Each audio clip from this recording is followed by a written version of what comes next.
저는 오늘 시아버지와 손을 잡고 거리 한복판을 걸었습니다. 사람들 눈에는 우리가 연인처럼 보였을 겁니다.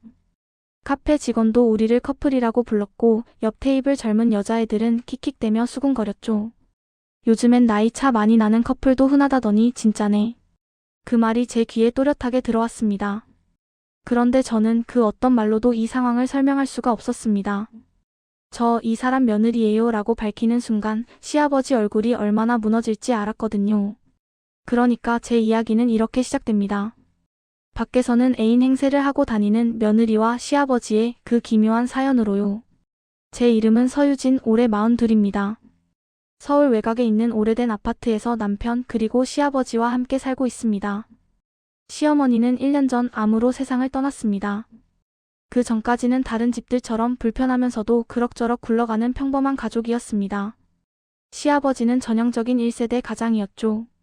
말수 적고 감정 표현 서투르고 평생 일만 하다가 어느 날 갑자기 병원에서 전화가 왔을 때 제가 들은 첫 마디도 그거였어요. 내가 뇌경색이래. 근데 뭐 아직 멀쩡하니까 걱정 말고 애 데리러 가라. 그렇게 가족들은 각자 자기 역할에만 파묻혀 살다 보니 서로의 마음을 제대로 들여다볼 여유가 없었습니다. 시어머니의 암 진단도 어쩌면 이미 오래전에 몸이 보냈던 신호를 우리가 모른 척 지나쳤기 때문인지도 모르겠어요. 시어머니가 마지막으로 집에 들어온 날 저는 아직도 잊지 못합니다. 휠체어에 앉아 숨이 찬 목소리로 저를 불렀죠. 유진아, 잠깐만 나 좀 도와줘. 남편은 회사에 있었고 시아버지는 병원 수납대 앞에서 약값 문제로 간호사와 실랑이를 벌이고 있었습니다. 저는 시어머니를 안방으로 모시고 와 베개를 괜찮게 받쳐드리며 물었습니다. 어머니 어디 아파요? 많이 힘들죠? 그녀는 한참을 제 얼굴을 들여다보더니 아주 조심스럽게 웃었습니다. 아직도 네가 우리 집에 들어온 게 믿기지가 않아. 30 넘어서 결혼한다고 했을 때 내 엄마가 뭐라 하시지 않던. 그게 벌써 10년 전이에요, 어머니. 벌써 그렇게 됐구나. 그날 시어머니는 이상할 만큼 말을 많이 했습니다. 연애 시절 이야기도 하고 젊었을 때 신고가 부끄러워 웨딩사진도 제대로 못 찍은 이야기. 아이들 낳고 나서는 돈 벌 궁리하느라 남편 얼굴 제대로 바라본 적도 없었다는 이야기. 저는 조용히 그 말을 듣다가 그녀 입에서 나온 한마디에 숨이 멎는 줄 알았습니다. 나 죽기 전에 내 시아버지 한 번만 남자로 만들어줄 수 있겠니? 처음엔 무슨 뜻인지 알아듣지 못했습니다. 네. 시어머니는 머리맡에 놓인 수액줄을 한번 쳐다보더니 쉰 목소리로 말을 이었습니다. 저 사람은 평생 남편이면서 아버지였지 한 번도 남자라는 소리를 못 듣고 늙어버렸어. 나도 아내이자 엄마로만 살다가 여기까지 왔고.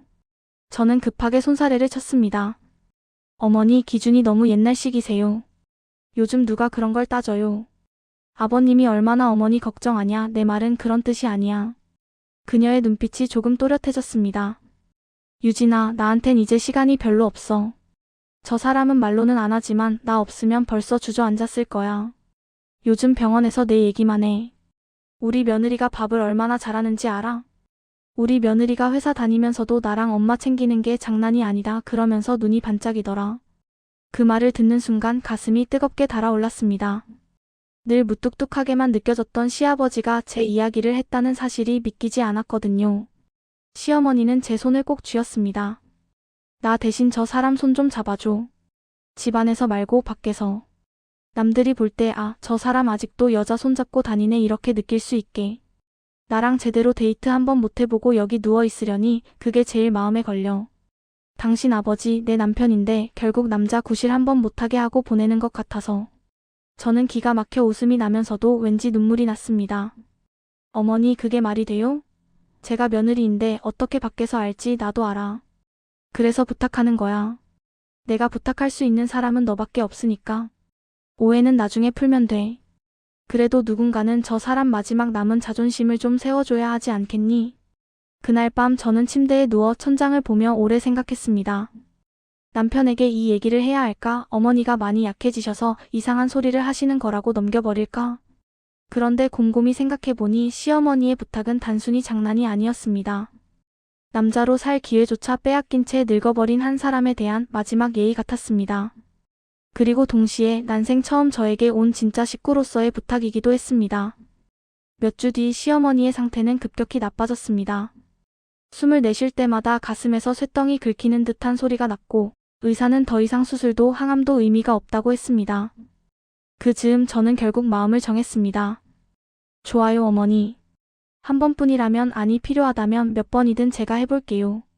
처음 시도는 어처구니 없이 일상적인 곳에서 시작됐습니다. 동네 카페에서 커플 세트 할인 행사를 한다는 현수막을 보고 저는 시아버지를 슬쩍 쳐다보았습니다. 아버님, 밖에 좀 나가실래요? 병원만 다니지 말고 카페에서 커피 한잔 하시면 어때요? 시아버지는 어색한 표정으로 대답했습니다. 내가 그런 데를 가본 적이 없는데 늙은 사람이 가면 민폐 아니냐? 무슨 말씀이세요? 요즘은 할아버지들도 다 카페 가요. 저는 그를 설득해 어렵사리 데리고 나갔습니다. 카페 안에는 젊은 커플들이 가득했습니다. 메뉴판을 보는 시아버지 손이 조금 떨리는 게 보였습니다. 사람들의 시선이 느껴지는지 연신 모자를 눌렀으며 눈치를 보더군요. 그때 계산대 앞에 걸린 문구가 제 눈에 들어왔습니다. 연인과 함께 오시면 20% 할인. 점원이 웃으며 물었습니다. 두 분 커플 세트 하실까요? 그 순간 저는 잠깐 머리가 하얘졌습니다. 아니요, 이 사람은 우리 아버지예요 라고 말하면 시아버지 얼굴이 순간 어떻게 될지 너무 선명하게 떠올랐습니다. 아버지라는 단어 뒤에 자동처럼 붙는 늙은이, 보호자 없으면 아무것도 못하는 사람이라는 시선까지 함께요. 그래서 저는 거의 반사적으로 대답해버렸습니다. 네, 커플 세트로 주세요. 제 말에 시아버지가 화들짝 놀라 저를 쳐다봤습니다. 그의 눈에서 당황과 부끄러움이 동시에 번졌다가 이내 약간의 쑥스러운 웃음이 섞였습니다. 점원은 아무렇지 않게 주문을 적었습니다. 두 분 되게 잘 어울리세요. 보기 좋아요. 카페를 나와 벤치에 앉았을 때 시아버지가 조심스럽게 입을 열었습니다. 아까 일부러 그런 거냐? 저는 숨을 골라 대답했습니다. 네. 어머니가 부탁하셨거든요. 아버님 손 한번 잡고 밖에서 사람들 많은데 같이 다녀보라고. 남편 말고 그냥 남자 사람으로 대접해달라고요. 잠시 침묵이 흘렀습니다. 그리고 시아버지의 손이 제 커피컵 옆으로 천천히 다가오더니 아주 조심스럽게 컵받침을 돌려놓았습니다. 그 손등에는 세월이 깊게 파고든 주름과 작업 반장이던 시절 남은 상처들이 가득했죠. 내 시어머니 참 별소리 다 하고 죽겠구나. 그가 내뱉은 첫마디가 그거였습니다. 그런데 얼굴에는 제가 처음 보는 표정이 떠 있었습니다. 쑥스럽지만 조금 기쁜 사춘기 소년 같은 웃음이었습니다. 싫으면 안 해도 된다. 나도 나이가 있지 어디 며느리 손잡고 돌아다니겠냐. 저는 안 싫어요, 아버님. 대신 조건이 있어요. 조건? 남편한테는 비밀로 할게요. 대신 오늘 있었던 일들 어머니한테 하나도 빼놓지 말고 다 말씀해 주세요.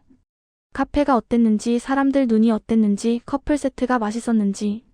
시아버지는 잠시 제 얼굴을 똑바로 바라보더니 고개를 끄덕였습니다. 그래, 약속한다. 그날 밤 병원에 다녀온 시아버지는 어머니 침상 옆에 앉아 한참을 이야기를 하셨습니다. 저는 문 밖에서 무심한 척 서 있었다가 문틈으로 새어나오는 웃음소리를 들었습니다. 당신 알아? 사람들이 나를 젊은 여자랑 사귄다고 하. 세상에 이런 일이 다 있어. 그 웃음 속에 저는 오래전에 잃어버린 두 사람의 청춘이 잠깐 돌아온 걸 본 것 같았습니다. 그날 이후로 우리 둘의 데이트는 몇 번 더 이어졌습니다. 주말마다 남편이 아이를 데리고 나가거나 회사 일로 바쁠 때를 골라서요. 한강을 산책할 때 저는 일부러 시아버지 팔짱을 꼈습니다. 유람선 티켓을 끊을 때 직원이 웃으며 물었습니다. 연인석 2장 드릴까요? 저는 애써 웃으며 대답했죠. 네, 둘이 앉을게요. 영화관에서도 커플석을 끊었습니다. 어두운 상영관 안에서 시아버지는 팝콘통을 꼭 붙들고 앉아 화면을 뚫어져라 쳐다봤습니다. 그 모습이 뭐랄까 귀엽기도 하고 짠하기도 했습니다. 우리는 그때마다 약속했습니다. 이건 다 어머니한테 들려줄 이야기예요. 다른 누구에게도 말하지 말아요. 특히 아들에게는. 그런데 세상 일이 늘 계획대로만 흘러가지는 않더군요. 어느 날 회사에서 야근을 마치고 늦은 시간에 시아버지와 함께 집 근처 포장마차에 들른 적이 있습니다. 어머니가 입맛을 잃어가던 시기라 그날도 설렁탕 한 그릇 간신히 드시고 다시 토하셨다는 얘기를 듣고 나도 모르게 마음이 허해져서였죠. 나도 참 형편없는 남편이다. 소주잔을 기울이며 시아버지가 말했습니다. 젊었을 때는 술도 잘 못 마셨잖아요. 그땐 일하느라 바빠서. 이제는 할 게 술밖에 없네. 저는 잔을 다시 채우며 말했습니다. 아버님, 어머니 요즘 제 얘기도 많이 하시나요? 왜 또 무슨 걱정이냐? 그냥요. 가끔 제가 며느리로서 잘하고 있는 건지 모르겠어서요. 시아버지는 한참을 말이 없다가 아주 짧게 대답했습니다. 너 아니었으면 벌써 둘 다 무너졌을 거다. 그 말 한마디에 눈물이 핑 돌았습니다. 그때였습니다. 포장마차 비닐 커튼이 확 젖혀지며 익숙한 목소리가 들려왔습니다. 여보. 남편이었습니다. 그의 얼굴은 이미 붉게 상기돼 있었고 눈빛은 차갑게 식어 있었습니다. 이게 뭐야? 그의 시선이 제 손과 시아버지 쪽으로 향했습니다. 시아버지는 술잔을 든 채 얼어붙었습니다. 포장마차 안에 다른 손님들도 우리를 힐끔거리기 시작했습니다. 남편은 떨리는 목소리로 말했습니다. 회사 팀장님이 그러시더라. 집 앞 포장마차에서 나이 지긋한 남자랑 술 마시는 거 봤다고. 팔짱 끼고 걸어 들어가더라면서. 설마 했는데 정말이네. 그게 아니라 제가 뭐라고 해명하려는 순간 남편이 제 말을 잘랐습니다. 아버지까지 둘이서 도대체 뭐 하는 겁니까? 밖에선 애인 행세라도 하고 다니는 거예요? 그 말은 칼처럼 날카롭게 공기를 갈랐습니다. 포장마차 안 공기가 얼어붙는 게 느껴졌습니다. 시아버지의 얼굴이 새파랗게 질렸습니다. 그런 거 아니다, 오해다. 그럼 뭔데요? 커플 카페, 커플 영화관, 커플 유람선 사진 다 봤어요. 사람들은 다 둘이 사귀는 줄 아는데 저만 모르고 있었던 거예요? 남편이 내민 휴대폰에는 우리가 함께 찍힌 사진들이 여기저기에서 캡처된 채 돌아다니고 있었습니다. 카페 직원이 SNS에 올린 사진, 유람선 탑승장 앞에서 찍힌 뒷모습, 심지어 공원에서 제가 시아버지 팔짱을 끼고 있는 장면까지. 제목은 대충 이랬습니다. 요즘 이런 커플도 있네. 나이차 엄청 나 보이는데 진짜 사랑인가 봄. 저는 숨이 막혔습니다. 웃어넘길 수 있을 줄 알았던 장난이 어느새 우리 가족의 목줄을 조이는 밧줄이 돼 있었던 거죠. 오해라고 했잖아. 시아버지가 낮게 그러나 단호하게 말했다가 이내 고개를 떨궜습니다. 다 내 잘못이다. 집으로 돌아가는 길 남편은 한마디도 하지 않았습니다. 현관문이 닫히자마자 그는 폭발했습니다. 왜 말 안 했어? 왜 나만 쏙 빼고 둘이서만 비밀을 만들었냐고. 아버지까지 같이. 저는 떨리는 목소리로 모든 걸 털어놓았습니다. 시어머니의 부탁, 시아버지의 자존심, 우리가 병원에 가져다 줬던 이야기들까지. 하지만 남편의 표정은 쉽게 누그러지지 않았습니다. 그래도 그렇지 왜 하필 애인 행세야. 세상에 방법이 그거밖에 없었어? 저는 할 말이 없었습니다. 내 의도와 상관없이 밖에서 보기에 우리가 어떻게 보였는지 그제야 선명하게 떠올랐거든요. 다음날 남편은 병원에 있는 시어머니를 찾아가 따졌습니다. 엄마가 시켜서 그랬다는데 정말이에요? 너무 늦게 도착한 저는 병실 문 앞에서 둘의 대화를 듣고 말았습니다. 시어머니의 숨이 가쁜 목소리가 들렸습니다. 그래 내가 부탁했어. 내 아버지 좀 남자처럼 느끼게 해달라고. 나 죽고 나면 저 사람 너무 초라해질 것 같아서. 그래도 이건 아니잖아요. 사람들이 뭐라고 생각하겠어요. 우리 집안이 다 남의 눈이 그렇게 중요하니? 나는 우리 가족이 서로를 어떻게 기억할지가 더 중요했어. 그날 밤 시어머니는 갑자기 상태가 악화되었습니다. 다음날 아침 병원에서 걸려온 전화는 아주 짧게 말했습니다. 보호자분 준비를 하셔야겠습니다. 장례식 동안 남편은 시아버지를 거의 보지 않았습니다. 저와 마주칠 때마다 대화는 딱 필요할 만큼만. 이틀째 되던 날 우리는 장례식장 한쪽 빈 방에서 처음 제대로 마주 앉았습니다. 남편은 지친 얼굴로 물었습니다. 당신은 아직도 이게 옳은 일이라고 생각해? 저는 고개를 숙인 채 대답했습니다. 옳고 그름을 따지자면 잘 모르겠어. 하지만 나는 어머니 부탁을 진심이라고 생각했어. 그리고 아버님이 그날 병원에서 어머니에게 이야기하던 얼굴을 나는 잊을 수가 없어. 마치 연애 시절로 돌아간 사람 같았거든. 남편의 눈가가 미세하게 떨렸습니다. 그때였습니다. 장례식장 직원이 문을 두드렸습니다. 상주분, 변호사님이 서류 전해달라고 맡겨둔 게 있다고 찾아온 사람은 시어머니가 생전에 상담을 받았던 법률사무소 직원이었습니다. 그가 봉투 2개를 내밀며 말했습니다. 여기 유원장과 가족분들께 드리라고 하신 편지입니다. 유원장은 상속과 관련된 내용이었고 편지는 비교적 짧았습니다. 남편이 떨리는 손으로 봉투를 뜯자 시어머니의 글씨가 눈에 들어왔습니다. 사랑하는 우리 아들 그리고 내 며느리 유진이에게. 그 편지는 이렇게 시작했습니다.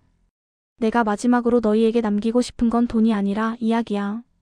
내 아버지와 나는 평생 이야기를 미루고 살았단다. 먹고 사는 걱정에 서로의 마음을 물어볼 여유도 없이 여기까지 왔지. 그래서 내 마지막 부탁은 내 아버지를 남자로 한 번만 기억해달라는 거였어. 며느리에게 이런 부탁하는 내가 미쳤다고 생각하겠지. 나도 내가 이상하다는 거 알아. 그래도 내 아버지가 카페에서 내 얘기를 하던 그 얼굴을 보고 나니까 한 번쯤은 괜찮지 않을까 싶더라. 오늘 사람들이 나를 젊은 여자랑 사귄다고 그러더라니까. 여보, 나도 아직 죽은 남자는 아니더라. 그렇게 웃으면서 내 손을 잡던 사람을 나는 아직도 사랑해. 그 웃음이 내 평생 가장 예쁜 데이트였어. 편지 뒤쪽에는 이런 말도 적혀 있었습니다. 아들아, 오해했겠지. 화났겠지. 하지만 나는 믿는다. 너는 결국 이해하게 될 거라고. 남의 눈보다 우리 가족의 마음이 더 중요하다는 걸. 그리고 유진아, 너는 내 딸보다 더 딸 같았어. 너한테 그런 짓 하게 해서 미안해. 사람들이 너를 이상하게 봤을 거라는 생각을 이제야 안다. 그래도 나는 너에게 고맙다고 말하고 싶어. 네가 아니었으면 너 시아버지는 끝까지 남자 아닌 환자, 짐, 어르신으로만 살다 갔을 거야. 우리는 편지를 읽는 내내 아무 말도 할 수 없었습니다. 눈물이 줄줄 흘렀습니다. 남편이 입술을 깨물며 낮게 중얼거렸습니다. 엄마가 다 알고 있었네. 우리 싸운 것도 사람들이 뭐라 할지도 다 알고 있었네. 그날 밤 장례식장이 잠시 조용해졌을 때 시아버지는 혼자 영정사진 앞에 앉아 있었습니다. 그의 어깨가 아주 작아 보였습니다. 남편이 천천히 다가가 아버지 옆에 앉았습니다. 둘은 한동안 말없이 사진만 바라봤습니다. 그리고 마침내 남편이 입을 열었습니다. 아버지. 왜? 당신 남자 맞아요. 엄마가 그렇게 말하셨어요. 제가 너무 늦게 알았네요. 그 말에 시아버지의 눈가에 눈물이 맺혔습니다. 내가 잘못했어. 내 마누라까지 들붙고 이게 다 내 욕심이야. 아니에요. 저도 질투가 났던 것 같아요. 엄마가 아버지 편만 드는 것 같아서. 유진이도 아버지랑 비밀을 나누는 것 같아서. 나만 빼놓고 셋이서만 가족인 것 같아서. 남편이 그렇게 털어놓자 시아버지는 고개를 저었습니다. 바보다 너도. 우리는 다 내 눈치 보느라 그랬는데. 그 말에 셋이 동시에 웃음과 울음을 터뜨렸습니다. 장례가 끝난 뒤 우리는 조그마한 카페에 다시 모였습니다. 이번엔 세 사람이었고 커플 세트가 아니었습니다. 계산대 앞에 섰을 때 점원이 습관처럼 물었습니다. 두 분이 커플이세요? 저는 잠깐 멈칫하다가 웃으며 대답했습니다.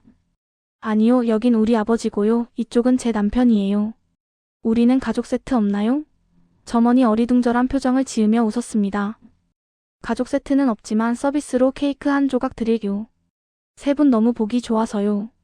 자리에 앉자 시아버지가 조용히 말했습니다.